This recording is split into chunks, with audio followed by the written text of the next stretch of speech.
So ഇതിൽ ദൈ call him O G എന്ന് പറയുന്ന ചുമ്മാ ടൈറ്റിൽ വെച്ചൊരു മൂവിയല്ല. അവരും പോകുന്നവരും ഒക്കെ തന്നെ ഇതിൽ ഒ ജിയെക്കുറിച്ച് മാത്രമാണ് പറയുന്നത്. കാരണം ഒ ജി അതാണ്, ഒ ജി ഇതാണ്, ഒ ജി വലിയൊരു സംഭവമാണ്. ഇപ്പോൾ നമ്മൾ അജിത്തിൻ്റെ റീസെൻ്റായിട്ട് ഇറങ്ങിയ ഗുഡ് ബാഡ് ആൻഡ് അഗ്ലി കണ്ട, അതിനകത്ത് പ്രത്യേകിച്ച് കഥയൊന്നുമില്ല.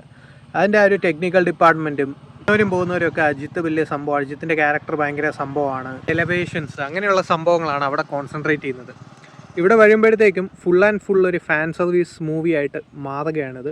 ആ ഒരു ജോണി എന്ന് പറയുന്ന അദ്ദേഹം തന്നെ ഡയറക്റ്റ് ചെയ്തൊരു മൂവിയുണ്ട്. സോ ആ ഒരു മൂവിയിലെ റെഫറൻസും കാര്യങ്ങളൊക്കെ അങ്ങനെ ഫുള്ളി അൺലാഡിനെ കൂടുതലും സ്റ്റൈലിഷ് ആയിട്ട് പ്രസൻറ്റ് ചെയ്ത് ആ ഒരു രീതിയിലാണ് ഈ ഒരു ആക്ഷൻ കൊറിയോഗ്രഫി വരെ വന്നിരിക്കുന്നത്.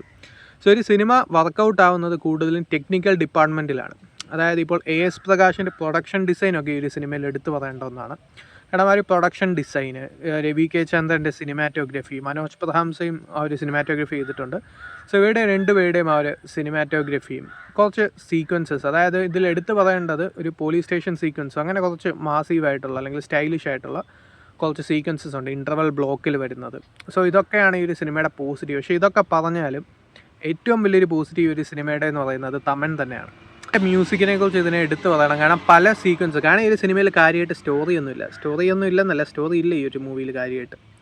സോ അതുകൊണ്ട് തന്നെ ആ ഒരു ആക്ഷൻ കൊറിയോഗ്രഫിയിലും ആ ഒരു പവൻ കല്യാണിൻ്റെ സ്ക്രീൻ പ്രസൻസിലും ആ ഒരു സ്റ്റൈലിഷ് പ്രസൻറ്റേഷനിലും ഒക്കെയാണ് ഈ ഒരു സിനിമ പിടിച്ചു നിൽക്കുന്നത്.